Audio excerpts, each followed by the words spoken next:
We are on the scene of breaking news tonight. A fire and explosion after a small plane crashed into homes and cars in Philadelphia. We'll show you the devastation as fire crews work to extinguish massive flames from multiple fires.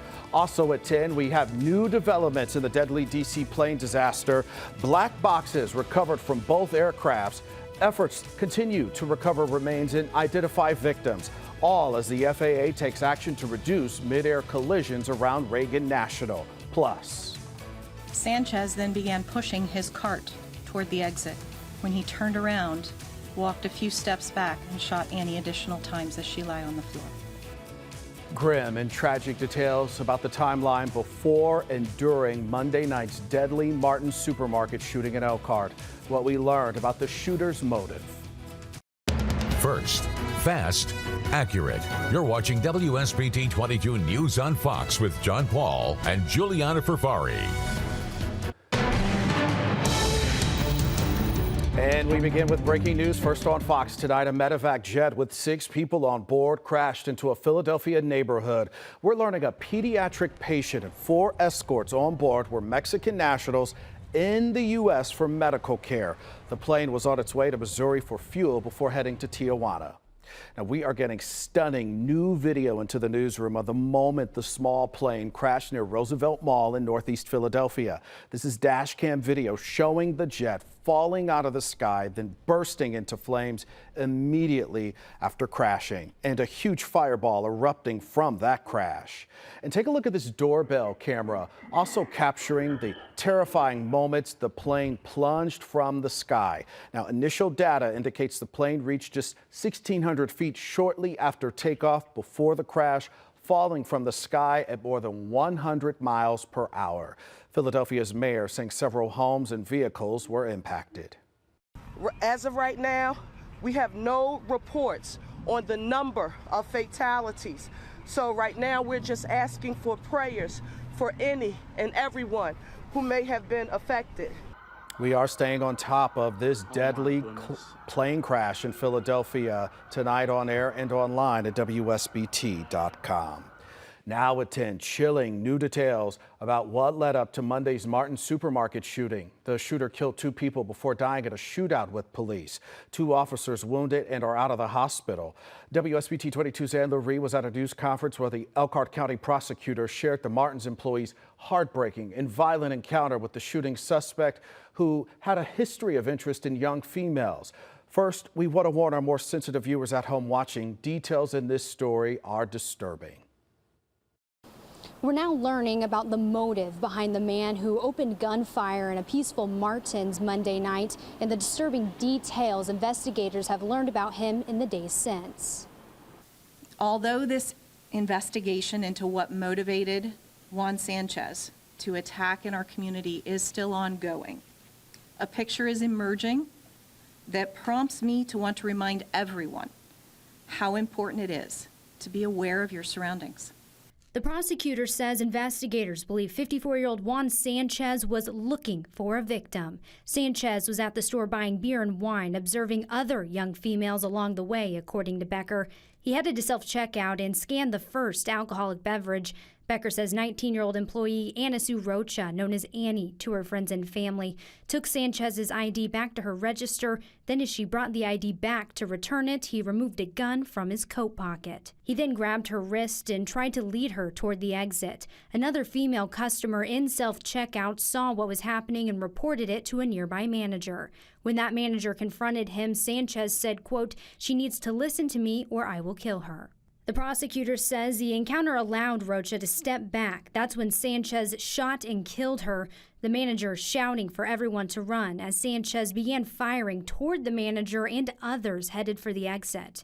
He then began shooting at those running from the self-checkout area when he killed his second victim, 49-year-old Benjamin Jeffrey. So many people could have been injured that day.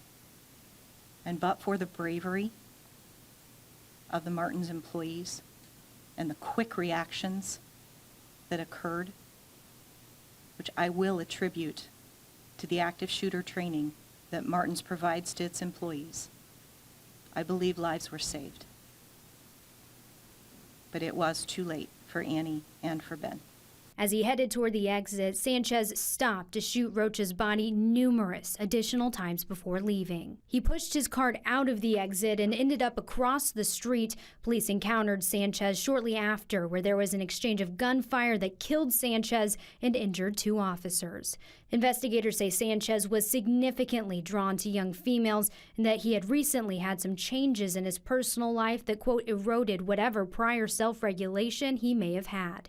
Other reports of suspicious behavior involving young females have been reported since Monday, including one young woman who had a protective order against him in Illinois, where he was from. Investigators say it appears Sanchez moved to his most recent apartment in the Elkhart area in April of 2024. No reports were found documenting complaints to Elkhart County law enforcement involving him since his move to the county. Now, Elkhart County officials are leaving the community with a request.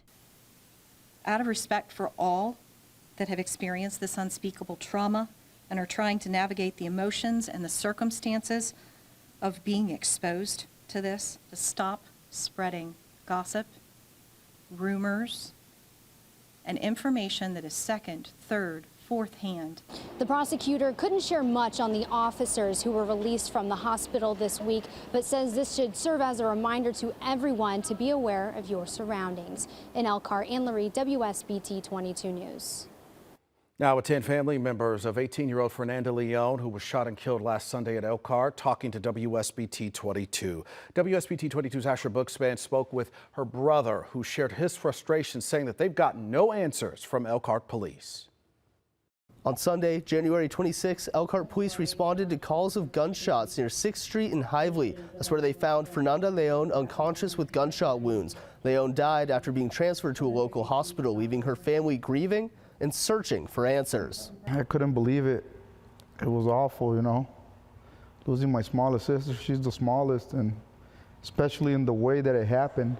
She wasn't a criminal, she wasn't a thief, she wasn't none of that. Cesar says his sister was a hard worker and always wanted to help the family with whatever was needed, and her death took away her entire future. She was a hard worker, a really lovely sister, and she wanted to finish high school because she didn't get to graduate, and her plans was to go to college also. But she was barely starting her life. She was barely gonna live, and to take away her life like they did, I don't think that's something you would do to anybody. As the family seeks closure, they are also sharing their frustration, saying that they've received no updates from the Elkhart Homicide Unit, who is in charge of the investigation, and that the car she was shot in has not yet been taken in for evidence. There's nothing. The police department hasn't contacted us. Homicide unit, supposedly their homicide unit, that's what they professionalize on. They haven't contacted us at all. I understand there's other cases. My case ain't more important than other cases, especially the Martin shooting. But at least show me that you're doing something. Call us something. Cesar says the loss hurts even more with the recent passing of his father and just wants to see justice served for his sister. And it's something that's really hard, and I don't want anybody to go nothing through this. The Leon family believes that they know who killed Fernanda. I reached out to the Elkhart County Homicide Unit for any update on the investigation and have not heard back. In the newsroom, I'm Asher Bookspan, WSBT 22 News. Also at 10, recovery teams are hard at work searching for bodies in the icy Potomac River after a jet collided midair with a military helicopter Wednesday night. 67 people believed to have died in the accident near Washington. So far, fire officials say that 41 bodies have been recovered. The National Transportation Safety Board says that barges are heading to the scene to help move large chunks of debris. Barges are en route from Virginia Beach, and we anticipate them to be on scene early tomorrow morning. After their arrival, they will be secured and located, and then significant salvage operations will continue. They are ongoing right now, but this will be the main lifting. Preliminary flight data indicates that both aircraft appear to have been flying at about 400 feet. Military helicopters are supposed to stay below 200 feet. President Trump is defending his comments about what caused that mid-air collision after being accused of interfering with the investigation. No, I think they'll do an investigation. It'll probably come out the way I said it. I like to put it up front. I'm so tired of listening to things happen to our country and then people say we'll do an investigation, and 3 years later they come out with a report that nobody looks at. Trump claims diversity, equity, and inclusion hiring policies put unqualified people in pilot and air traffic controller positions, but there is no evidence of that. He's saying that because the FAA has hired women and black people, that our nation's safety is at risk. It's kind of incredible that a president of the United States can say that. The NTSB says it is trying to get a preliminary report out in 30 days. New tonight, the Justice Department firing some prosecutors who worked on cases involving the January 6 rioters. The Associated Press is also citing White House officials who say the DOJ is preparing to fire some of the FBI agents involved in the investigations into President Trump. It's unclear how many agents will be fired, but dozens were involved when Trump was under investigation for alleged election interference and mishandling classified documents. We are on top of developing news here at 10. U.S. officials say the Pentagon is preparing to deploy at least 1,000 additional active duty troops as part of President Trump's crackdown on immigration. Roughly 500 are being sent to the southwest border, where they're expected to help put up wire barriers and provide support to Border Patrol. The Pentagon is also sending some 500 Marines to Guantanamo Bay, Cuba, to help prepare the facility to house detained migrants ahead of deportation. Meanwhile, the roughly 1,600 Army soldiers and Marines deployed last week have all arrived at the border. President Trump will proceed with new tariffs on Canada, Mexico, and China starting tomorrow. Trump will be implementing 25% tariffs on Mexico and Canada and a 10% tariff on China for what he says is the illegal fentanyl that they have sourced and allowed to distribute into the country.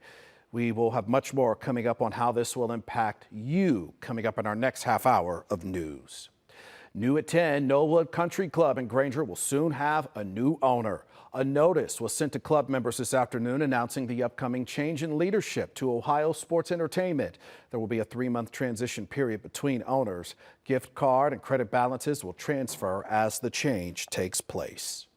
A LaGrange County Animal Park will reopen in the spring, but without exotic animals. Dutch Creek Farm Animal Park in Shipshewana suddenly closed over the summer after Department of Agriculture inspectors found several alleged violations. An attorney for the park's owner refutes the government's claims. A federal consent decree prohibits the park from applying for a license that would allow exotic animals for 2 years. The park plans to reopen featuring traditional Amish agriculture on May 1st. We're just getting started for you here first at 10. Respiratory illnesses circulating around the area, and now schools are starting to feel the effects. We'll tell you how to keep your child healthy during this sick season. Plus, we've got an update on an odor investigation that forced the Elkhart Clinic to close. We'll tell you what this means for patients there ahead. We had temperatures make their way to around 40 degrees initially today, but much of the day we were colder than that. We had rain and even a little bit of snow. I'll tell you when we could see rain and snow again over the weekend in your full weekend forecast coming up in just a few minutes.